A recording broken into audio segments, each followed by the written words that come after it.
नमस्कार दोस्तों, आज हम रूरल एग्रीकल्चर लैंड के बारे में बात करेंगे।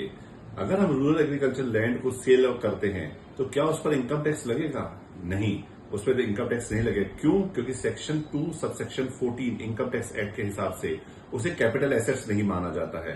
तो रूरल एग्रीकल्चर लैंड को कैसे डिफाइन करेंगे?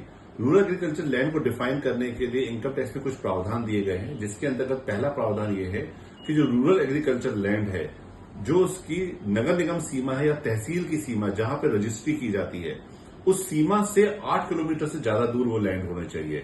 जिस गांव में वो लैंड है, उस गांव की जो जनसंख्या है वो 10,000 से कम होनी चाहिए और वो जो लैंड होनी चाहिए वो एग्रीकल्चर लैंड होनी चाहिए।